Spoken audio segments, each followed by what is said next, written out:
आणि यानंतर आपण राष्ट्रवादीचे आमदार काँग्रेस प्रदेशाध्यक्षांशी भेटून आल्यानंतर त्यांच्याशी आमचे प्रतिनिधी संवाद साधतात, आपण पाहूया। द्वार आहे त्याप्रमाणे त्यांना सूचना करू असं सूचक वक्तव्य त्यांनी आमच्याशी केलेलं आहे आणि ते सकारात्मक आहे आणि आम्हाला आशा आहे की 100% ते आपला फॉर्म विड्रॉ करतील। पण एवढी का मनधरणी काँग्रेसची करावी लागली? मुख्यमंत्र्यांनी फोन केला, सुनेत्रा पवारांनी 3 वेळा केला, तुमचं शिष्टमंडळ भेटलं, शरद पवार दिल्लीत बोलतायत।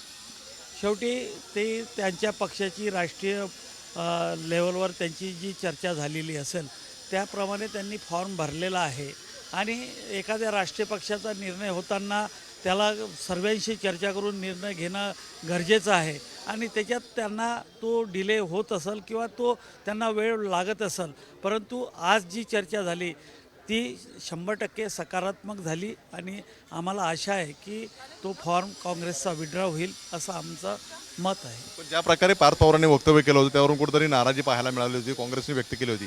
आज बैठकीत काही त्या संदर्भात काय बोलणं झालं?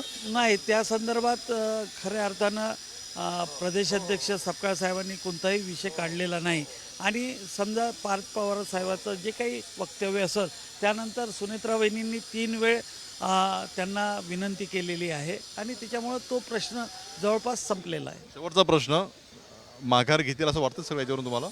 हां, 100% आम्हाला आशा आहे आणि सकारात्मक निर्णय होईल असं त्यांनी सांगितलं आणि आम्हाला 100% आशा आहे की काँग्रेस 100% विड्रॉ करेल ही आम्हाला आशा आहे। पाहतोय आपण सकारात्मक निर्णय घेऊ असं हर्षवर्धन सपकाळ यांनी आम्हाला शब्द दिलेला आहे, त्यामुळे बिनविरोध ही निवडणूक होईल असं संजय खोडके म्हणताना पाहायला मिळत आहेत।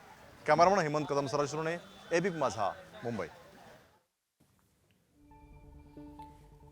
तेव्हा आमदार संजय खोडके यांची आपण ही प्रतिक्रिया पाहत होतो।